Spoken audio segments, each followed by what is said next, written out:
Hi everyone, welcome back to our channel. दोस्तों, आज बात करते हैं म्यूचुअल फ़ंड, क्योंकि म्यूचुअल फ़ंड कहीं ना कहीं तो आपने सुना ही होगा। इनफैक्ट आज की डेट पे तो इतने सारे एडवर्टीज़मेंट आपने ऑनलाइन देखा ही होगा या फिर दोस्तों से सुना होगा।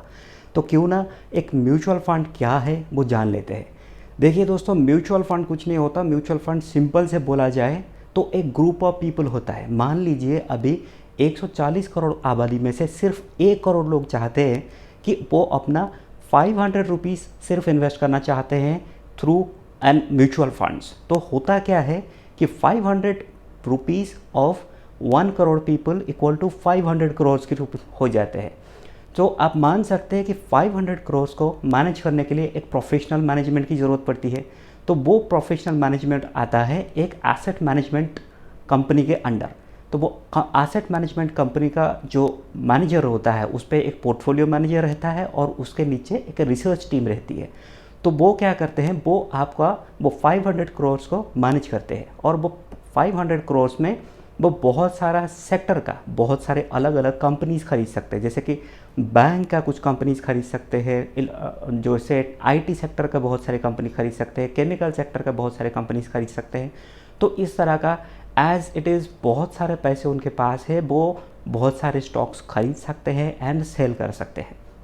तो उससे होगा ये कि कब बेचना है कब खरीदना है सब कुछ उनका है।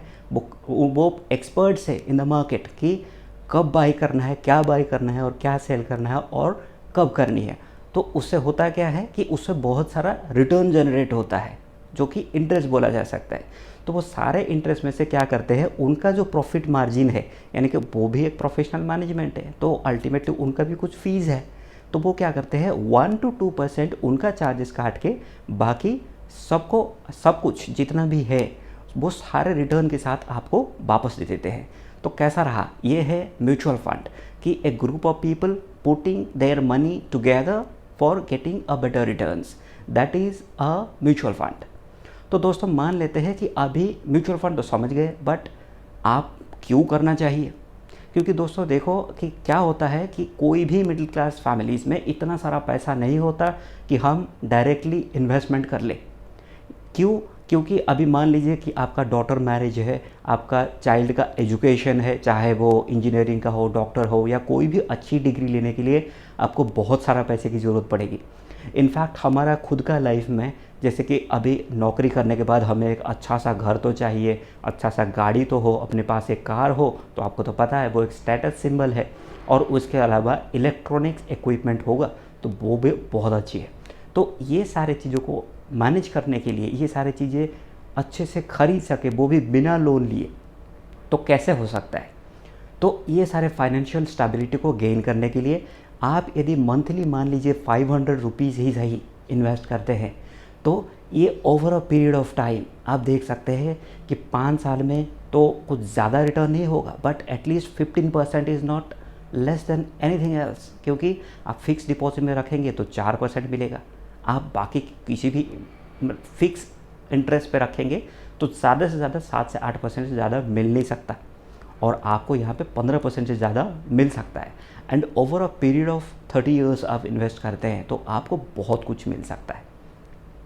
और इस पे क्या है कि अभी छोटे छोटे अमाउंट है, 500 रुपीज़ पे आप डायरेक्टली कुछ बड़ा इन्वेस्टमेंट करके कमाने की सोच रहे हैं, तो इस पे बिज़नेस तो कर नहीं सकते, इस पे रियल इस्टेट तो ख़रीद नहीं सकते। आप कोई प्लॉट खरीद ले चले जाए 500 रुपये में, वो तो होगा नहीं।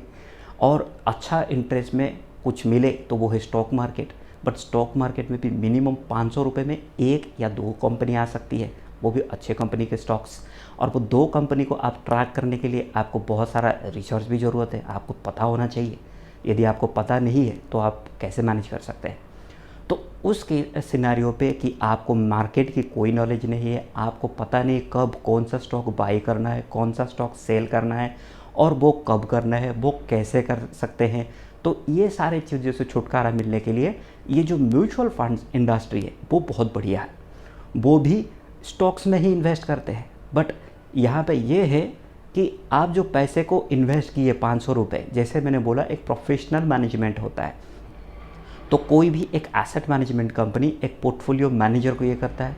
पोर्टफोलियो बेसिकली क्या होता है कि पोर्टफोलियो जो ग्रुप ऑफ कंपनीज़ का जो वो बाई करते हैं जो होल्ड करते हैं उसको बोलते हैं पोर्टफोलियो। तो वो पोर्टफोलियो का जो मैनेजर है और उसकी रिसर्च टीम है वो आपके लिए काम करेंगे कि कौन से स्टॉक्स कब बाई करना है और कब सेल करना है। और ये सबको रेगुलेट करने के लिए वो जब भी मार्केट में आते हैं आपसे पैसे मांगने के लिए, उससे पहले उनको एक NFO यानी कि न्यू फंड ऑफर लाना पड़ता है, जो कि रजिस्टर्ड होता है security and exchange board of India. इसकी वजह से ये फुल्ली सिक्योर्ड है।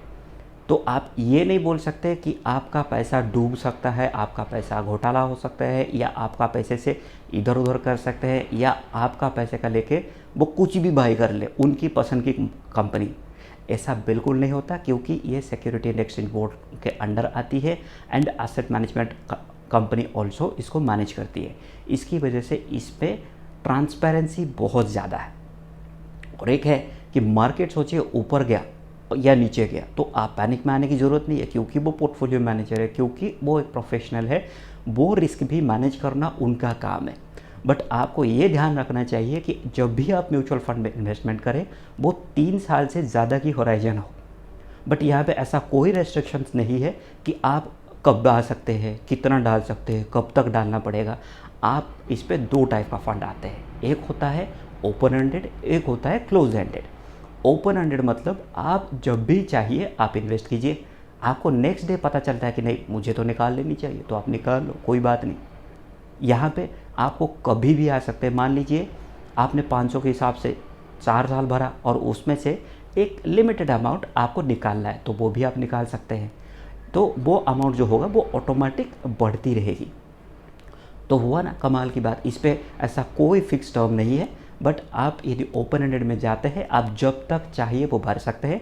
अब कब बंद होगा, तो बंद आप 1 महीने पहले उनको नोटिस करके बता दीजिए कि भाई साहब मैं अभी भर नहीं सकता, मेरे म्यूचुअल फंड बंद कर दो। तो अल्टीमेटली वो लोग उसी दिन से आपका म्यूचुअल फंड्स बंद कर देंगे। ईजी है ना। और ये सारे होता है, आप चाहे तो आप मोबाइल के प्लेटफॉर्म कर सकते हैं, या फिर सिंपली आप बैंक में जाके एक फॉर्म फिलअप करके आप इसको शुरू कर सकते हैं। और क्या क्या बेनिफिट है कि इस पे लॉन्ग टर्म में कंपाउंडिंग में बहुत सारा बेनिफिट है। कंपाउंडिंग में देख सकते हैं कि 5 साल में कितना मिलता है, एटलीस्ट इसमें 15% का इंटरेस्ट परसेंटेज तो मिल ही जाता है अबव 3 इयर्स।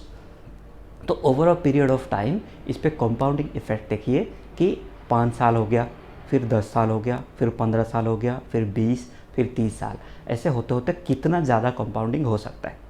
इसके बीच में आपको जब भी निकालना आप निकाल सकते हैं। बट यदि सोचिए उस छोटे अमाउंट को भी आप यदि होल्ड करते हैं तो बहुत सारा पैसा बन सकती है।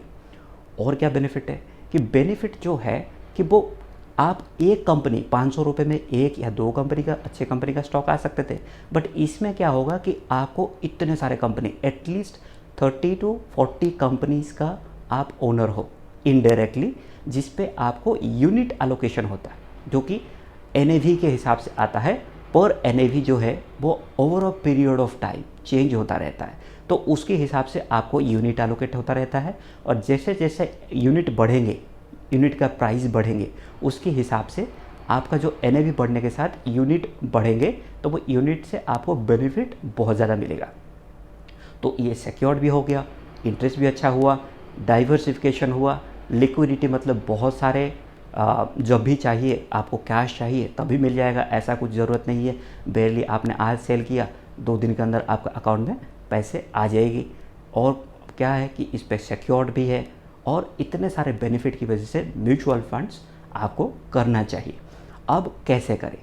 करने के लिए सिंपल सी वे है कि आप बैंक में जाइए, वहाँ पे एक म्यूचुअल फंड्स का एक पेपर होगा, उनको पूछ के कीजिए। बट यहाँ पे एक चीज़ ध्यान रखिए कि आप म्यूचुअल फंड खरीदने गए हैं, कहीं ऐसा ना हो कि वो आपको इंश्योरेंस बेच दिए, क्योंकि उनको उस पर फ़ायदा है, क्योंकि उसमें फ़ायदा होगा, इसलिए वो आपको इंश्योरेंस हो गया या चाइल्ड का कुछ भी पॉलिसी हो गया वो बेच देंगे। और ऐसा हुआ है, ऐसे मैंने कई लोगों को बोला, वो बैंक में गए और वो कुछ और करने गए थे, कुछ और करके वापस आ गए। तो वो ब्रेन वॉश कर देते हैं। तो इसीलिए आप वहाँ पे भटकिए मत, क्योंकि म्यूचुअल फंड्स में बहुत ही लो अमाउंट ऑफ इंटरेस्ट देना पड़ता है, मतलब सिर्फ 1 या 2% उसको मैनेज करने के लिए। क्योंकि अब मान लीजिए 500 करोड़ जो दिया आपने, 500 रुपीज़ आपका, तो वो 5 रुपये 10 रुपये होते होंगे। बट उनके लिए वो 500 to 1000 करोड़ का एक एसेट मिलती है उनको 1 या 2% पे, वो मार्जिन उनको है, तो इसकी वजह से वो आपको अच्छा रिटर्न दे सकते हैं। तो होपफुली आप समझ गए होंगे म्यूचुअल फंड क्या है, कैसे काम करता है, एंड किस म्यूचुअल फंड में इन्वेस्टमेंट करना चाहिए। वो भी बहुत सारे टाइप एंड कैटेगरी आती है, वो हम नेक्स्ट वीडियो में लेके आइए। तब तक के लिए देखते रहिए। Thank you so much. Kindly share and subscribe the channel.